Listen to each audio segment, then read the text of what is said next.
Joseph Cathedral, in collaboration with Father Saturnino Urius University, presents Tuesdays with San Jose, a weekly online program where we explore everything under the sun, from everyday concerns to meaningful talking points.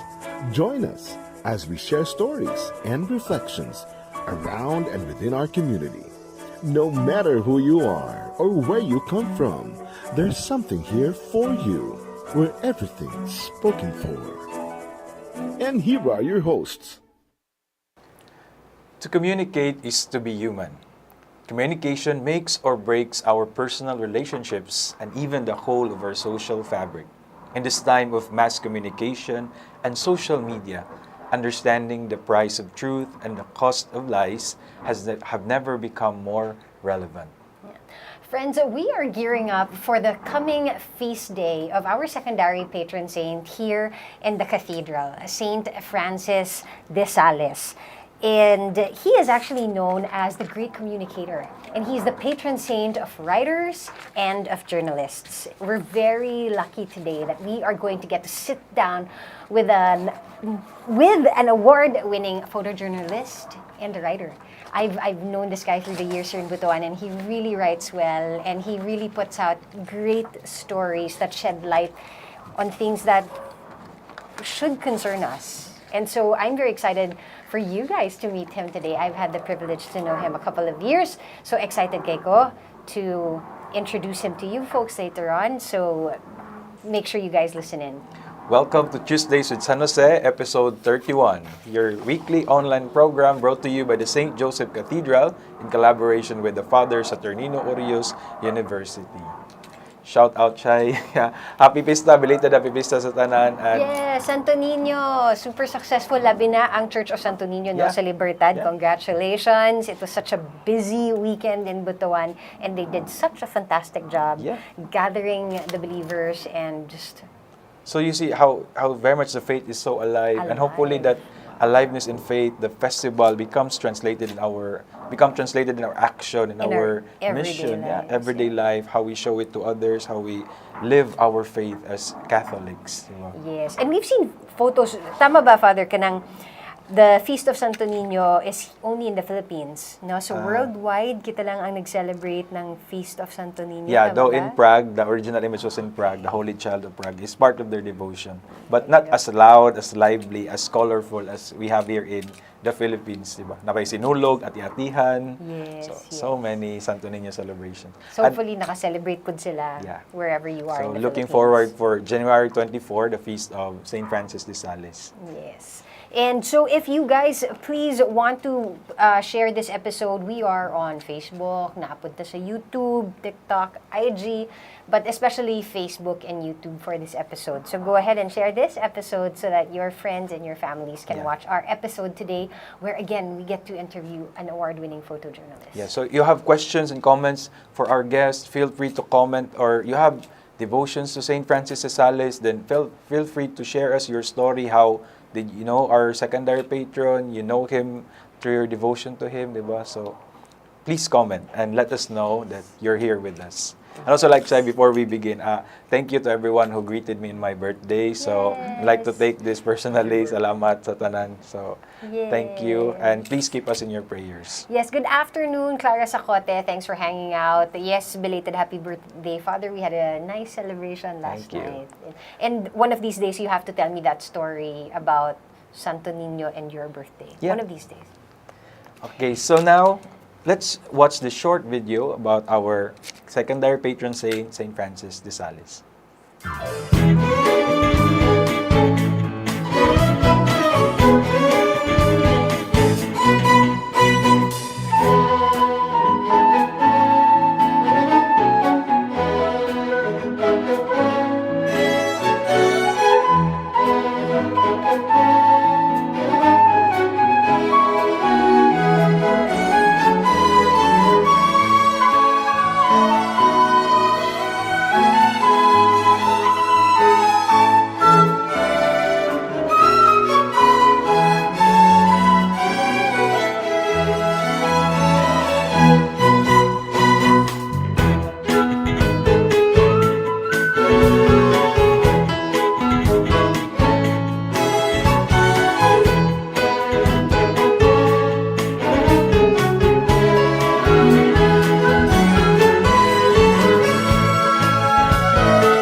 there you have it. So the price of truth and the cost of lies. So here with us, our guest for today, Mr. Erwin Mascareñas, an award-winning journalist and photojournalist and environmental advocate. So, sir, please introduce yourself and shout out also. Kung mong gusto i-shout out.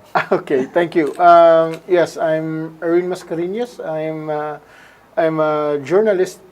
Basically, I'm a photojournalist and a news writer, and I'm also a video documentary filmmaker, and I also do vloggings as well. So, and I'm based here in Butuan, but most of the time I'm not found here. I travel a lot all over Mindanao and sometimes some different parts of the country.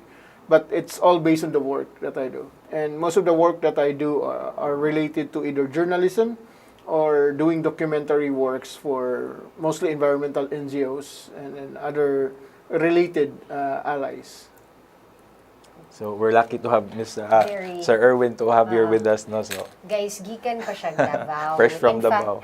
gikan pag Cotabato, wanted to rest in Davao, but really made his way early today just to make it to the show. So thank you so much, thank you so Erwin. much. Sir. You did mention that your advocacy is environmental, right? It's not really Like major. let me frame it this way. Go It's more about, it's not really just environmental, but basically everything within it, from the people to their livelihood and to the ecosystem that they are in. Of course, it involves the environment. So Yes. it's basically everything else, from ridge to reef, from the air debris, from the water that they take from the forest, from the Yeah. trees that provides the water, from the water that helps grows their grain, their crops, and everything else, towards the river system that provides them fish and everything. So, my package as a journalist, I promised myself to really focus on this part because this is somewhat underreported, especially here in Caraga region, here in northern Mindanao. There are only a handful of news reporter or people who really go out in the field, and so that's why I've dedicated my entire journalism career in really going out, checking it for myself. I don't like being given what you call a press release.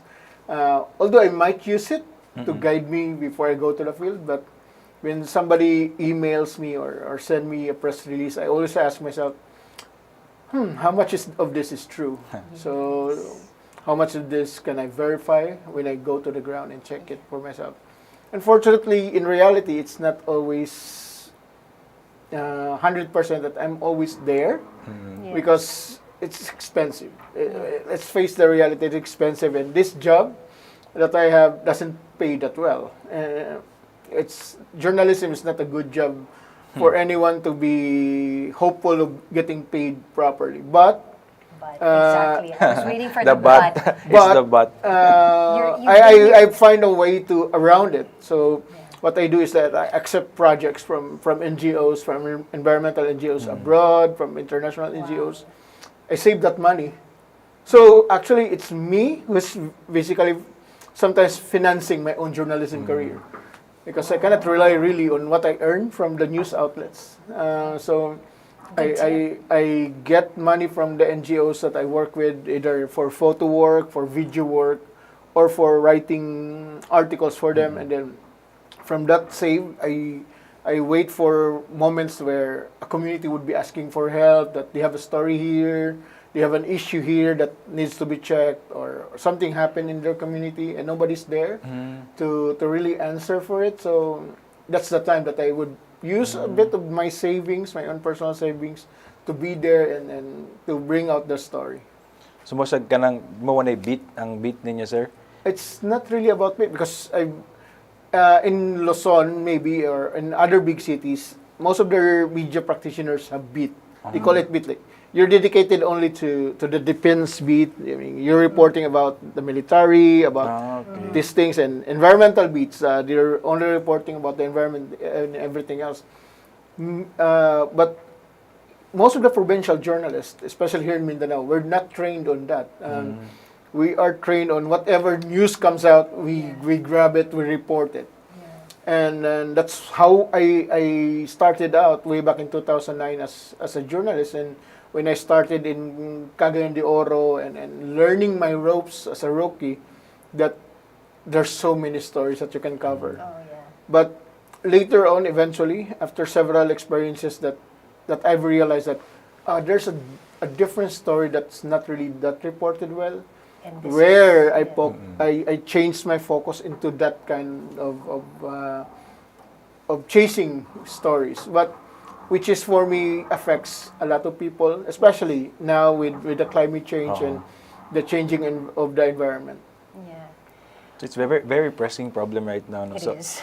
Shai, katong na-mention ni Sir ba nga, start with Cagayan de Oro and then Sir Erwin shared to me this photo of Sendong. I think, di ba? I'd like to showcase his okay. work. So, Sendong, I've been to Cagayan de Oro. So, Sendong, this is an this is your photo, di ba, Sir? Yes, From yes. Sendong. So, can you give us a story about this very powerful image from PDI? Di ba? It was Okay. national news. Yeah, Philippines. It was and, my. wow, front page. It's actually my first photo that was featured on Inquirer. I was not actually still with Inquirer. This photo, I sold it to Associated Press, AP. And AP up. sold it to other news outlets. Odd enough, when Sendong hit that night, I was the only journalist out in the field reporting it. Although there were radio, there were TV, but Yeah, yeah. I was the only print Wow. journalist. Or there were others, but they were not able to take the right photos, maybe, and sell it. So, because that night I went out, I was only carrying my backpack with my laptop and my camera. And while covering Sendong, I realized that if the flood was so high in this place, I'm sure my house where I rented in Cagayan de Oro was already flooded. And yes, it was. And I've not saved anything of my belongings. it was So really- yes, I was also a victim during Sendong, but at the back of my mind, I keep on telling myself, I just focus on my work and told myself that if this is happening here, there's nothing I can do to save what's there in my house. So I just keep on working that evening until dawn. Yeah. Keep taking pictures, keep going from one place to another, trying to find a way to hitchhike in a fire truck, hitchhike in a military vehicle, just to go from one place in Cagayan de Oro to the next and document what's happening all around the city during that evening. And from this, yes, it's And this is what year again? What was year? 2011. 2011, 2 years. Kumbaga, you've been a journalist for 2 years. It's not really 2 years because I started late 2009. It's around September. So at 1 year. 1.5 year. Yeah. Very fresh pa kayo. Yeah, very So fresh. this happened in December. Yeah. At the first day of Misa Misa de de Gallo. Gallo. Yes. So when this happened, it was so devastating because more than 2,000 people died in Cagayan and in Iligan. 2,000. Yes. And That- these are the stories we forget. Yeah. 2,000 people lost their lives that night. Yes, and And writing these things, what was the moment that you realized that this is what I want to do? So, syempre at this point, you're in as a photojournalist 1 year. What made you decide to go towards that beat, human rights, environmentalism? What's the news that you said this is this is the very path? odd because all the signs were already pointing beforehand. We did a story with the mining activities in the upper Cagayan area going to Bukidnon. Because we were closely working, or we've interviewed several times with Archbishop Ledesma, who was very vocal about environmental issues. And then Archbishop Ledesma talked Of about what dioceses are No, Cagayan de Oro. he Cagayan is de the Oro. he's the big man. He's the big man of Cagayan de Oro in terms of for a lot of priests, for a lot of parishioners, he is the outspoken truth in terms of defending the environment. He's very vocal about environmental rights and also about human rights and peace. He's very much into peace advocate. So we were doing the story a year before Sendong happened. I took a photo of the mining area because I was given a chance to get into the helicopter with the Philippine Air Force, and we took the photos of several of the areas. because somebody in the Air Force was also connected with the church, gave us an opportunity to take a ride. Wow. And then we took photos in upper pool, in upper Okay. the area up in the Cagayan, and we saw the devastation of flash mining, and and it's been said several times that this is a disaster waiting to happen. Waiting to happen. And Because here you are. because the Cagayan de Oro River by that time is already very silted. It's very silted because of the effects of the mining and the logging in the upper part. The same with Iligan City. So when this happened and what I saw, what I witnessed, actually after Sendong, several months after Sendong, I also covered the Pantukan landslide in Davao, in Pantukan. After that, I was diagnosed with PTSD, post-traumatic stress disorder. Wow. It took me 6 months before I was able to write again. Because of going there, sir? Because of all the things that I've seen. The death of the children. What affected me most were the death of the children. I was not really affected that much with the death of older people. I've seen people being shot down or killed by guns in front of me, but the deaths of the children was more traumatic to me. Parents crying while carrying their children after the disaster, and it And just what stuck. do you do? Yeah, what do you, like, when that happens, do you take a photo? No. Even if it's difficult? No, I don't. You don't? No. Okay. As a photojournalist, we have a responsibility. Is this needed for the story? Gotcha. If it's not, if the story can still stand without it, then Yeah. don't do it. Meaning, because for me, I have this notion that, again, back to my, I think before this we started, I told you about human rights and dignity, and for me, it's basic human dignity that respecting the death and respecting the grief of the family. And if I don't need this for the story, why would I disrespect this moment of the grief of the father and the dying daughter or anything else like that? So that's why every time I give talk on journalism and photojournalism, I always tell the students or the people listening that don't go out on the streets taking pictures of people who just died there and their Exactly. skulls going out and take photos, because you don't know if the family has already been informed.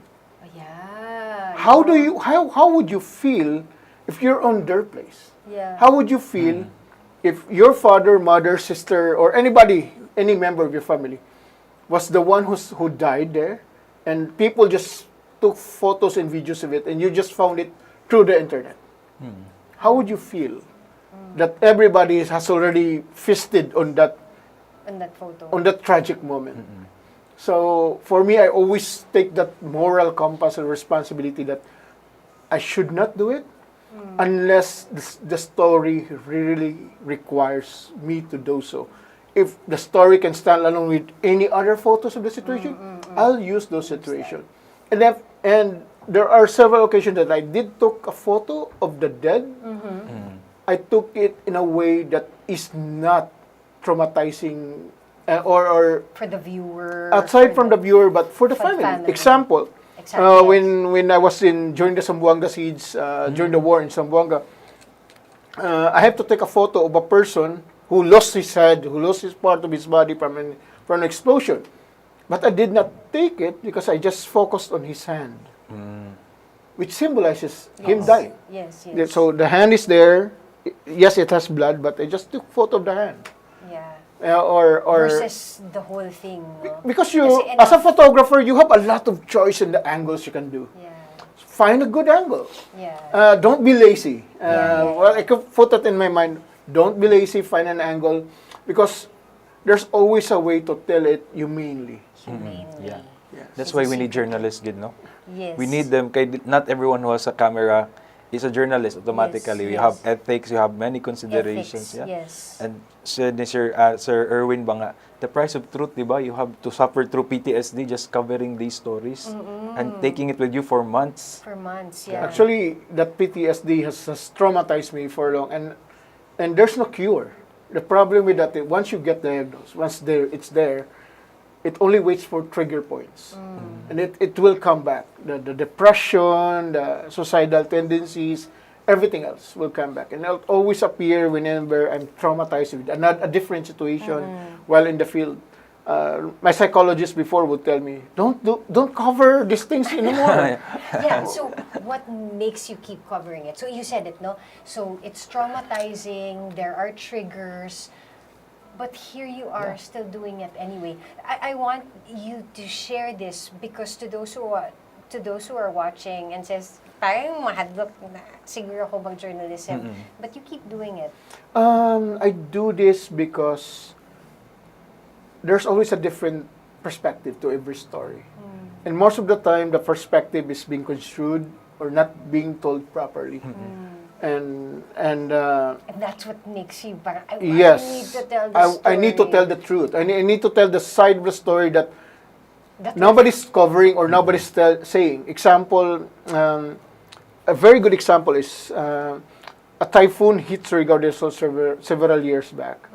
And then the story that came out, when it hit, I was covering here in Kitcharao because there was flooding in Kitcharao.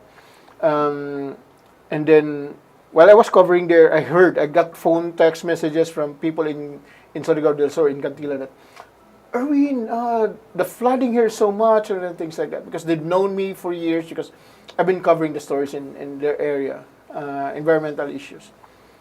So what I did is that I came back to Butuan. I took the first trip to Tandag overnight by bus.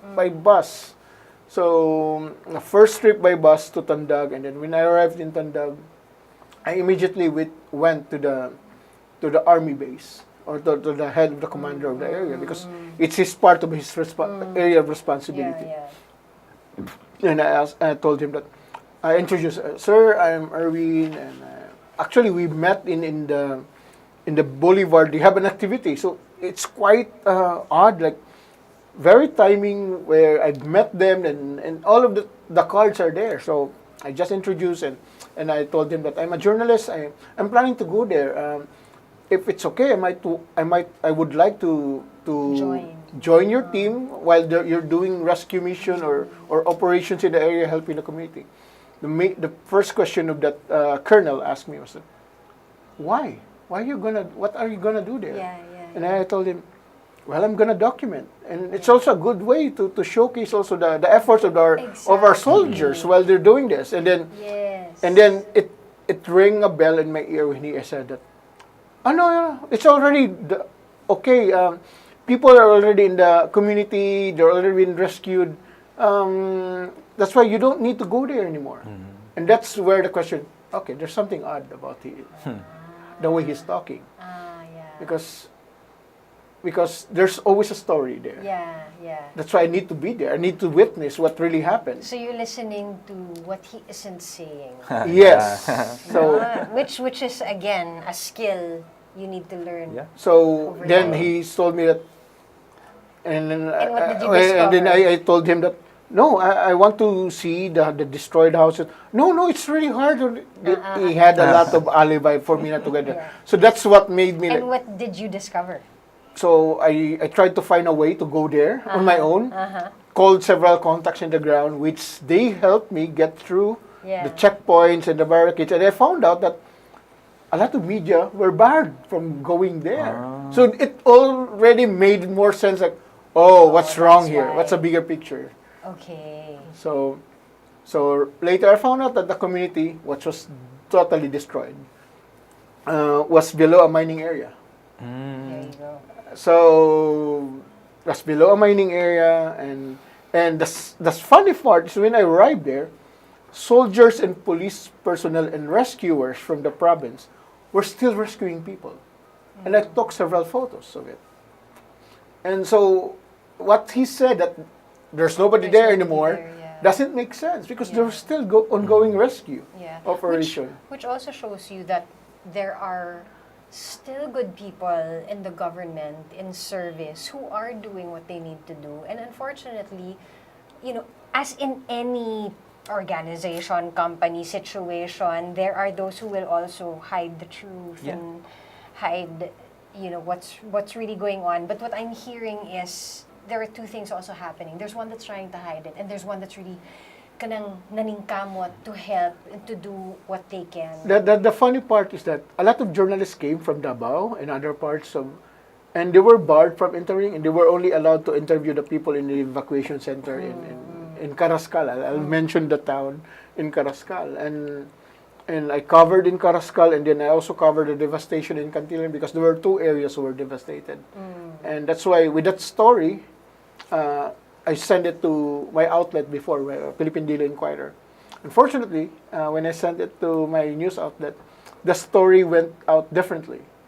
From mining, it became illegal logging, and Makes it was you wonder, really. It makes so you wonder. there was a red flag there. So good for me because I know a lot of other outlets as well. So I called one of my photo boss in ABS-CBN back then, Sir John Sepp, and asked, Sir, I have a very good story here. What's a very good investigative story that I made, and I would like you to take a look at it. And he passed it to the editor in abscbn.com, and that entire story was The published. right story. The The right real story. The real story that happened, came and out. then when it came out, the DNR National read about it, and because of that story, a national inquiry Investigation. was conducted, and Wow. they called for an investigation of what really happened. Yeah. And again, I was called in to testify during that investigation, and so the bigger picture here is that there's always that gray line that you need to check, and you really need to go there and verify things. Yeah. Because if you would just believe everything what You others would see. see or Yeah, hear, yeah. you don't know if that's half truth, those are lies, or those are just diversionary tactics to divert you from seeking what's really the bigger picture, the real story. Yeah. So there's an app by listening to this. I remember since we're talking about Francis de Sales, but so Yes. I'd like to share a lesson from Saint Francis de Sales Yes. about communication, about these Okay. things, telling stories. So one of his writings, because he has so many writings, so the first lesson we can get is that the heart speaks to the heart while the mouth only to the ears. But I think that kind of Saint Francis was talking about becoming sensitive to the truth. The background story was that Saint Francis de Sales is the bishop of Geneva. He lived during a time of Protestant Reformation, 50 yes. years after Martin Luther, 25 years after John Calvin took over the whole of Switzerland, and then people were demonizing each other, diba? And then because of that demonization, they have boxed each other, biased in the people of Geneva. So he was from Savoy area. Di demonize, so dinautay sila niya. Kalagi murag, if you let the impression stay with you, that will stay for the whole of your life. But then Francis would said, no, I have to meet them heart to heart. We have to meet each other. So what he did, the story goes, is that he went to Geneva. He wanted to convert them. But to convert them, because he was very intellectual, siya nga, I want to teach you the Catholic truth, these things, so on and so forth. But then he realized going there that nobody wanted to listen to him. But how did he won them over? He showed them his non-verbal communication. He was kind to the children. He was polite to the people. Essentially, he was telling, after that he reflected, well, how can I communicate with people? I have to be sensitive to them, sensitive to their situation, and meet them heart to heart. Diba? Yeah. So I think, Instead of lecturing them, Yeah. teaching about the Catholic faith, because all these things are going on, again, like you said, Protestant Reformation. Thank you for mentioning that. And to our listeners, look that up, Protestant Reformation, to have a better understanding of, yun nga, bakit all of a sudden, ang daming churches, non-denominational, no? And that is how St. Francis de Sales did something on the ground at that time that's relevant against, yun nga, all these attacks against the Catholic Church. So I think I just remembered while listening to the story of Sir Erwin, diba, that very important to have the sensitivity to meet them heart to heart, diba, the Yeah. communities, Yeah. working closely with them, you have to know what's happening Yeah. with Which them, is in exact- them, yeah. diba? So That's is the best part exactly what you did. about the work that we do is that the story is in the grassroots. It's always in the grassroots level. Yeah. No matter where it is, the story is always in the grassroots. A certain politician can say something, a certain rich person can claim, a certain head of an office would Yes. say something, and But it look to all the ground. boils down what is the story within the community, within the What's- grassroots level. Yeah. What's their reality? Yes, and going there, talking to these people, and listening to them, will tell you a different perspective, and that's the best perspective that so far. But there's also a but. Exactly. I was gonna- You need to also not ask only one community, but several others, comparing if Their- their truth is also their truth in the other side of the Yeah. perspective. I was gonna ask that actually. So you're hearing from other personalities or government agencies one thing, and of course sometimes the communities will say something different. So that's a very good point of how do you determine kung tinuod ba gyud ni. Oo. So it's asking a lot of sources. Yes, even if I'm in the field, if I'm riding what we call a Skylab or a habal-habal, Habal-habal. I would talk to the driver. I would talk to passengers. I would talk to other people. What happened here? Yeah. How was the life here? How was the life before this happened? Yeah. How was your livelihood? How was your livelihood affected? All of those things, and then make them comfortable talking about it. Because Yeah.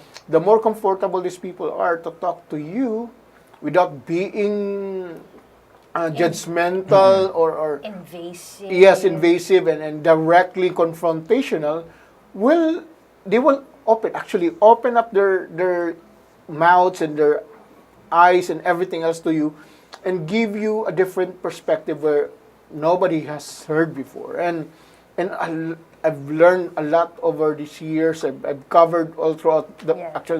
I've been traveling all over the Philippines in my work, and Yeah. in each region, in each community has different perspective.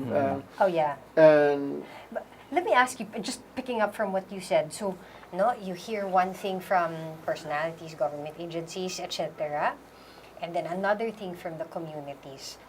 Have you ever experienced na you've written something already, brought it to the news outlet, and sinabihan ka, can you soften this a little? Can you tweak the truth just a It's little? not Or about- adjust? Make it It's not about tweaking. Make it palatable, yes. it's more like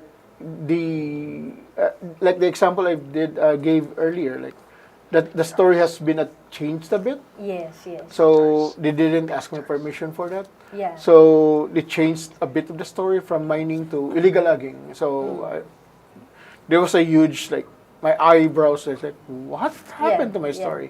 yeah. Or sometimes somebody would just really tell you, like, you know what, I don't think we can publish this story Yeah. because So what do you do pag ganun? I'll try to find other ways to. Other ways, like what you did, no? You Yeah, went to another... there's a lot of news ways, outlet. and with my background, maybe since I've been working this long, I have other ways of going to other outlets and offering them the story, and that's what I do. Don't give up. kumbaga. Yeah. Yeah, or call other friends, other journalists, like, hey, are you interested? Yeah. There's a good story Good here. story here. Yeah, so This is a good story that Yeah. we're seeing. okay, Tell us yeah. about this week in pictures, 27 January to Feb 2, 2024. Residents push a makeshift raft. Prosperidad, Agusan del Sur. Tell us about Ano, this. BBC. This is in the Yes, BBC. this was published in BBC. Was this published locally? My question. A different photo. Ah, Because what I okay. do in the field is like I take a lot of photos and then send it to different outlets.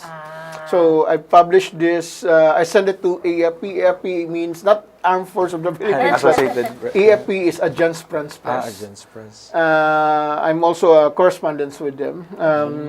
So I sold the photo to Agence France Press, It's and a then beautiful photo, by the Yeah. way. this photo was published. Despite the calamity.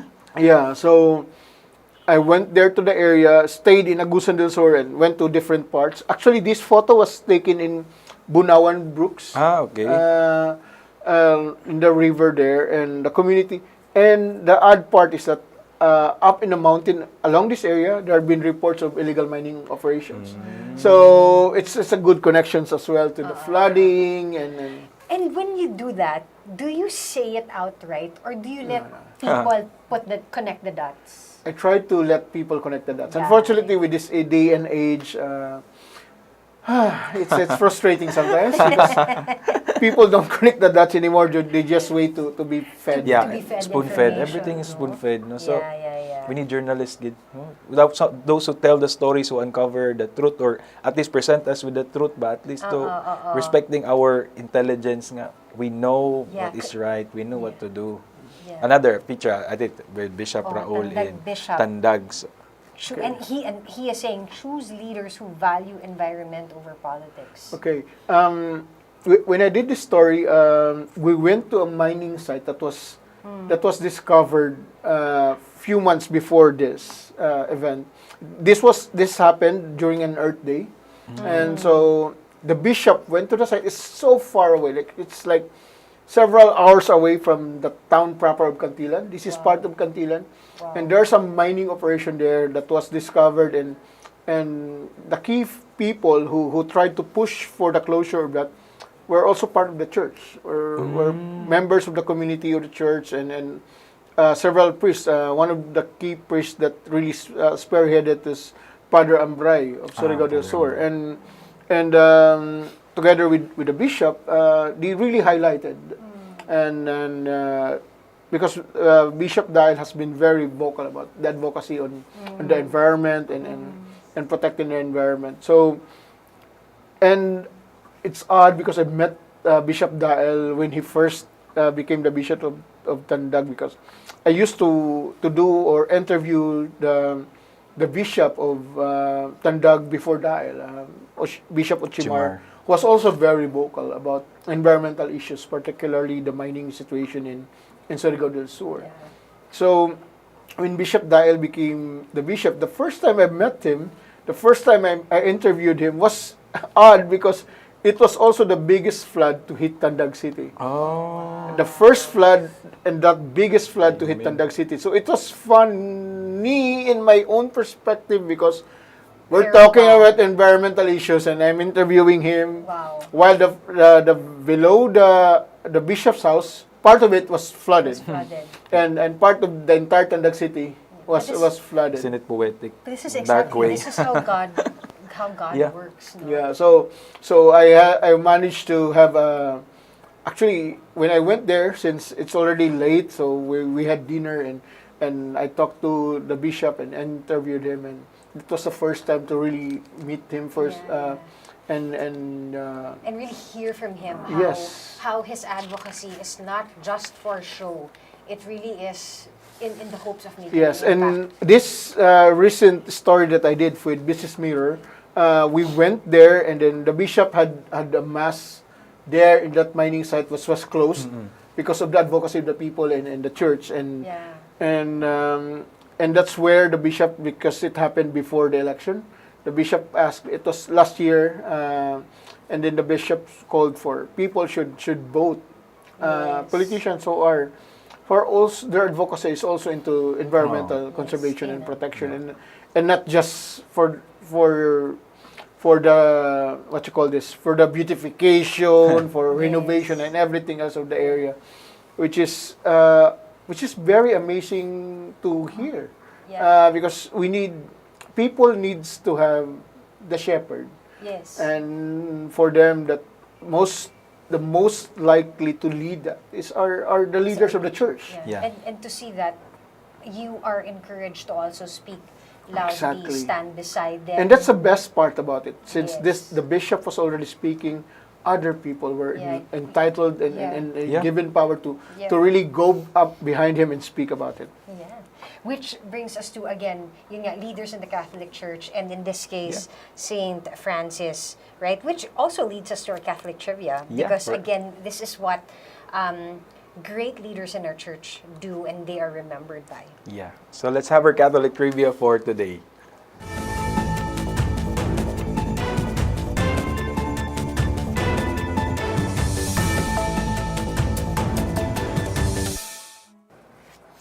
Did you know that our beloved San Francisco Street here in front of Father Saturnino Orius University is named after none other than San Francisco de Sales? According to historical records, San Francisco was declared as the secondary patron of the Parroquia de San Jose, which is now our St. Joseph Cathedral, as early as 1792. So each time you pass by San Francisco Street, remember San Francisco de Sales. Sales. That's our Catholic trivia for today. 1792. Okay. I know, right? Because sometimes you feel like you do so. For example, now we're so active in the church, and There's something. Well, you learn something new. Yeah. it's been Yeah. since the 1700s. So, right? before that, listening to Sir Erwin kanina sa mga stories, I'd like to share another lesson from St. Francis de Go for Sales. it. So, this is a very practical lesson which we all can learn. Sa ingon ni St. Francis de Sales, be brief when you cannot be good. Di ba? Expound. Be brief. Again, it's connected with this work, manggid, with communication. But St. Francis de Sales, we mentioned earlier, was known as the great communicator. But he had another title. He was called the Master and Restorer of Eloquence. Okay. Yeah, because he knows what to say at the right moment. Diba? And not just saying the most beautiful things. He says direct to the heart. Yeah, one of this advice to his priest and to everyone under his confession was that be free when you cannot be good. Because our tendency, diba, is we tend to oversay anything, especially in anger. So I have to avoid sin, say as little as possible. As possible. So Do you agree? It depends. I think for me, it depends. As journalists, we try to say more, but you need to say it with facts. yeah. Yes, yes, yes. It's not about being brief for us in my line of work. Yeah. It's more about having the entire picture. Because if it's a bit, because if it's really just brief, you don't give the background. You don't give out the context. But I think with what you mentioned a while ago, parang ganun din siya eh, yung you let people connect the dots. Yes, but like I said earlier, now this age, people are too lazy to connect the dots. Yeah. They're just being They want- dictated by what's in social media, and that's this hard part because a lot of people are very very focused now on their cell phones and Yeah. and how easy it is to grab the information there, and that's where the problem comes in. Yeah. Because most of those who share those information on their cell phone, on social media, are not basically fact-checked. Yeah. Yeah, yeah. They don't really have the bigger picture or the real picture to back things up. Yeah, yeah. And the problem is people believe those things because it's biased to their own personal beliefs. Yes. So it's easier for them to believe something they already believe Yeah, on. yes. And then, Because they say it with such conviction. yes, and because they already have a bias, or Bias. we call this the tendency towards this side, when they hear this on social media, they tend to research more about what these things are on the same social media and not going back on real research like using Google or background checking and Yeah. and searching for the right information, because the right information should always be backed by proper research. Yeah. Yeah. Proper research, proper studies, and proper data. Yeah. And this is, I think, happening worldwide. No? It's this certain bubble that because you have a certain bias, the algorithm shows Yeah, you. it feeds you what you want to Exactly. listen, what you want to look at. So, here's a Yes, comment yes. from Father For Kids. Father Kids who invited you Yeah, today. yes, thank you. Gipukaw. So Erwin is a rare breed. Yeah. A very relevant storyteller with a conscience. Thank you, Father. Yeah, we need that. We need that kind of Yeah. that criticality, Yeah. that sensitivity, but also conscience. Diba? We Yeah. have moral compass. Yeah. Diba? Nga. So what can you tell the youth who look to social media for their news?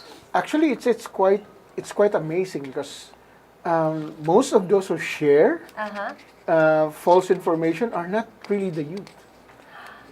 those are the older people Yeah. who are too lazy to fact check. Susceptible This to is so the fake interesting news. to me. Yeah, so we did a study about it, and there's a lot of also data and facts to back this up.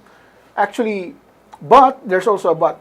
Most of the youth who share false information and disinformation on social media are the youths who have less educational backgrounds. Okay. Because they tend to just listen and they don't go into researching about this story. I've found it very useful because I was once connected with, or I was once invited to share some of my knowledge with the Orient publication in Okay. FSUU a year ago, or 2 years back then. And I've used to talk with this young, open-minded individuals who I was really amazed. But you can also compare to a different perspective Okay. in the other side of the story. So what I love about this is that by talking, like I said earlier, like going to the grassroots, talking to different people, you can get different perspective. And then you can do your own research on why are they saying this and what's their background. Yeah. And why are they also saying this and what's their background. Yeah. Because even in the schools, in the universities here in Caraga region, there's a division. Yeah. You can always find there's certain courses, there's certain groups of young individuals who are vulnerable to exploitation by disinformation. Yeah. There are also a group of individuals or students who are also very critical. When they hear this information, they'll always ask like, really? Sure? Let us check if this is true. And that's the amazing part, because there's always a way to also influence that other side of the youth that doesn't really go out and explore more about what's really happening. And that's where we lack. Yeah. That's where the information lack. And I think there's so much more we can do to influence this youth or this community of young individuals for them to be more interested in learning more what's a bigger picture. Not just what they're just saying in social media, on Twitter or TikTok or these new trends that are going on. So the youth want sometimes quick tips. Yes. What's your quick tip on how to discern whether what you are reading or watching is fake or real? Quick tips to the youth that's watching us right now. It's hard. It's hard. In reality, it's hard because there's no quick tip. Yeah. It always requires your brain to do research. Your brain, To read, your time. to read more. There's always the main question is how much do you have time to read more, to listen more, to legitimate, quote unquote yeah. legitimate, not just social media influencers Yeah. and things like that, but legitimate reporters or legitimate researchers. Example, this is a good example. A certain person who is in social media would say, "Do you know?" or "Kabalo ba mo nakanisikani gibuhat ni niya na." How many of those people listening to that person talk on social media went out of their way, go to Google and check. Fact check. And check, like, is he really saying the truth? Is this person really did do this? Kabalo ba mo, gibuhat ni niya na balao. Did they went and check? A very good example of this is during the time of the election. Oh, Okay, gosh. back to the election. During the mayoral candidacy of Mayor Leo Portun, there was a lot of false information going on. Oh, yeah. He didn't do any laws or wala siyang napasa. Balaod. Balaod.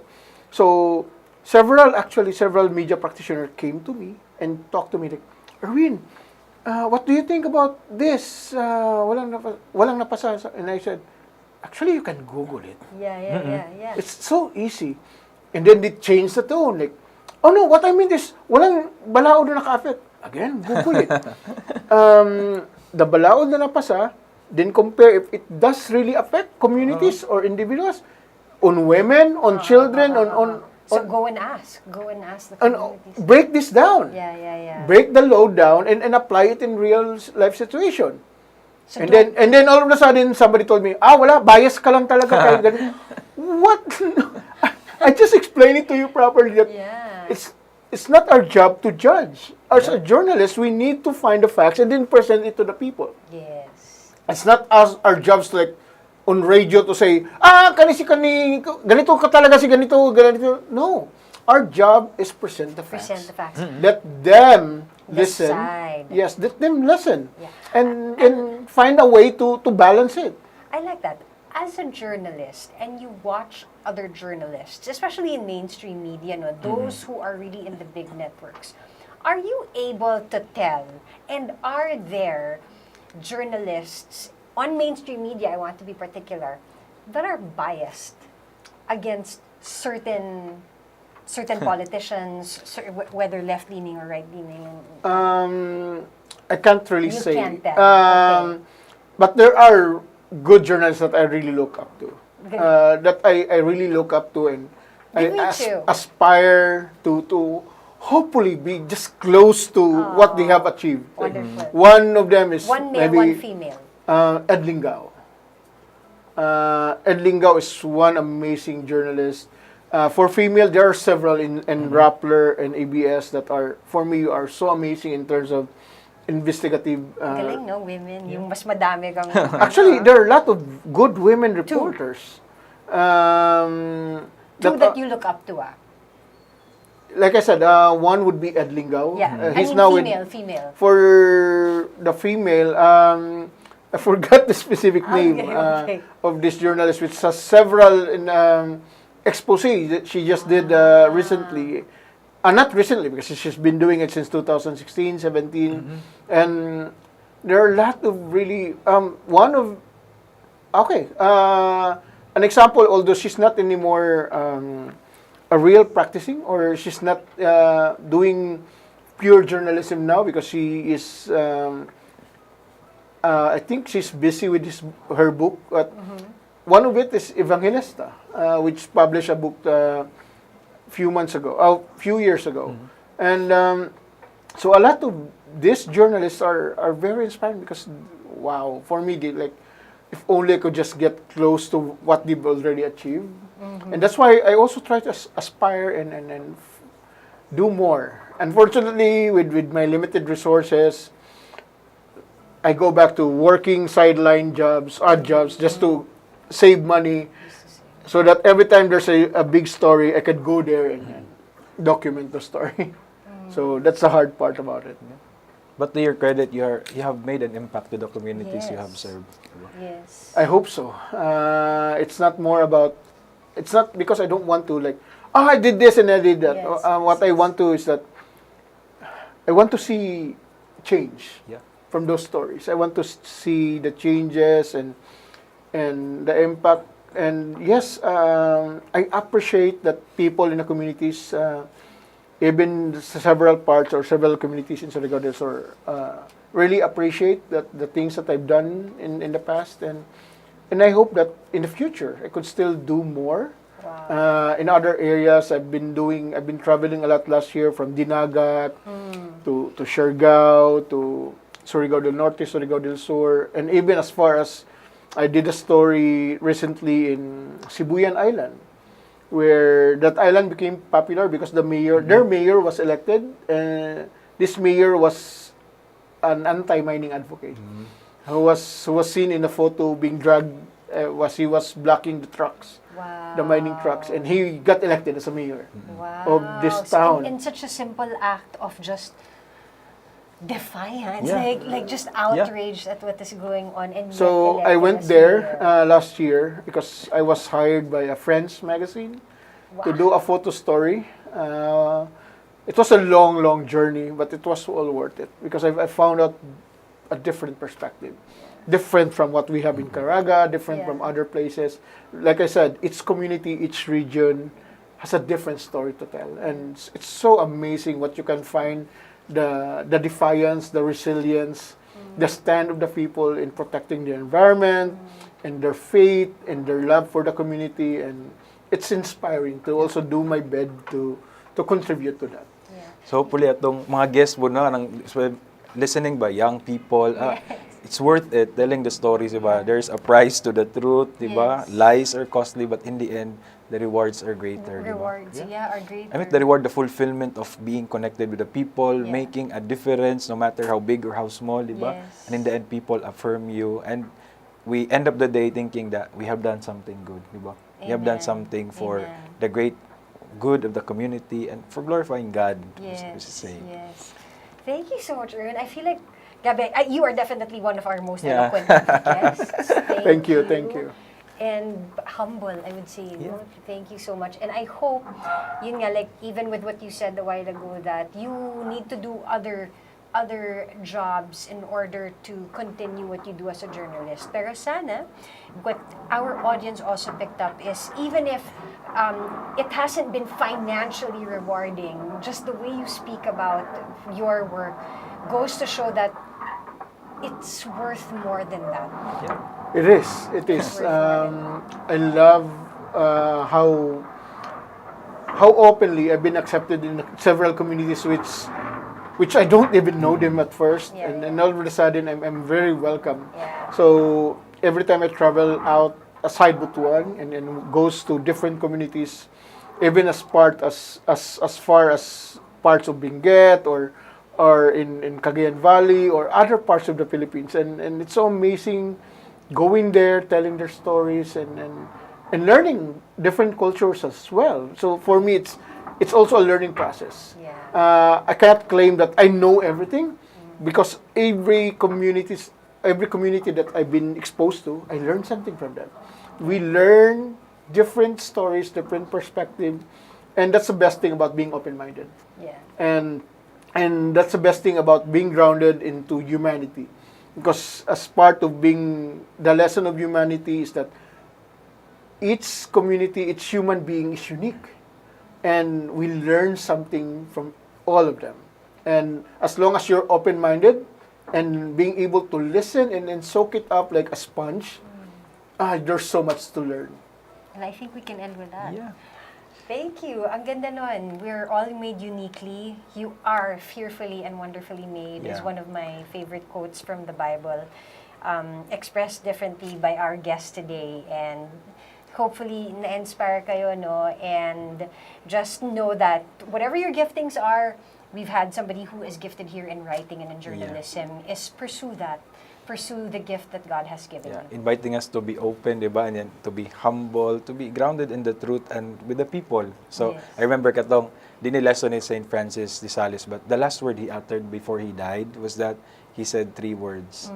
Humility, humility, humility. He was close to the people because he was so humble. He was close to the people because he meets them where they are. He wins them over by gentleness. And despite he was very noble family, very intelligent man, but in the end, he was open to everybody and everything. And that made him won everyone to God. So, There you go. yeah. Lots of lessons you learned today. I hope you guys were able to pick up not just one, but a lot of things that can carry you over in the next few days. In the meantime, as we end the show, please do not forget the activities that we also do here in church. We are inviting the community to join us every Saturday. Our Salo-Salo sa Kanto every Saturday 6 a.m. there at the Iluna Street and San Jose Street. So again, napoy street trivia, di ba? San Jose Street, St. Joseph, in the post office area, San Ignacio Street. So the patron saints around this community connected to our history. So just go at the corner, San Jose Street and Iluna Street. You will find there meals, not just meals, but communities, people you Yes. can connect with, di ba? So join us in our Salo-Salo, either as just a passerby, someone who wants to connect, or someone who will like to sponsor and help out everybody. So thank you for sponsoring it last Saturday, Shai and Jimbo. Nakaka-addict to sponsor, guys. Yun lang yung warning ko. As you do it once, you will want to do it again because, again, it connects you to the community and it lets you share in their stories every now and then. So every Saturday, 6 a.m. Also, every Sunday, that fourth Sunday lang. But now, halos every Sunday, Yeah. may clean up. The fourth Saturday of the month. Saturday pala. Fourth Saturday of the Yeah, month. yeah. So, we'll have a cleanup on the feast day of St. Francis de Sales, the fourth Saturday, January 24, at our river park, Agusan River Park. So, Our day begins at 6 a.m. because ang mass wa naman tong 5:30. So 6 a.m. assembly area at the River Park entrance near the Bureau Fire Station at Barangay Sikatuna. We have a short Zumba and then clean up together with our young people, law students, our Coast Guard, and our partners. So growing number of partners. So be one of us and join us in this commitment to care for the environment. And then we have a Sunday feed for street kids. So this is our long-standing partnership with FSUU. Every Sunday at 10 a.m., we feed the street kids there at the College Building South. So the street kids, the street persons, even the older people who go there, everyone can eat. Diba? Everyone is invited Everyone is to join. invited. Yeah. And then lastly, we also have our Tuesday devotional mass, 6 a.m. every Tuesday. So after our 6 program, 6 p.m. Sorry, 6 p.m. After our program, join us as we go to San Jose, Kadto ang San Jose as devotees, bringing our intentions and our prayers, confident that Saint Joseph whispers it to Jesus, his beloved Son. And so another announcement also, since we're talking about the fiesta of Saint Francis de Sales, we invite you to join us for our Triduum Masses in honor of Saint Francis. So this will be our spiritual preparation as we gear up for the upcoming feast. So on January 22 to 23, we will have first devotional prayers at 4:45 p.m. and then Mass at 5:15 p.m. During the day of the fiesta, we will have Mass at 5 p.m. So this is a good time to reconnect again, diba? And learn. There are so many things to learn from Saint Francis de Sales, especially in this time and age of AI, of mass communication, diba niya? Daghan. It's very good that we recover the beauty and the teachings of our secondary patron saint. Yes. And sometimes kasi you're solo na lang with the phone, ito, great chance to be around the community. So please join us in all those activities. In the meantime, next week, our episode, we will meet another line of blue ladies of the church. Because many know about the Catholic Women's League. But this time, we will again get more up close and personal with the ladies joining us. So watch out for that. So again, thank you for watching us. Do join us through Facebook, YouTube. We are also on TikTok. Naapunta sa Instagram. So look us up and see the activities that we are doing here in church. And feel free to join us as well. So Saint Francis de Sales teaches us the power of great communication. As Mr. Mascareñas also shared to us that through journalism, good communication founded on truth is truly powerful and transformative. May we always communicate the truth, and like Saint Francis, in charity and with love. This is our Tuesdays with San Jose. See you next week. Bye. Bye-bye. Thank you. Thank you.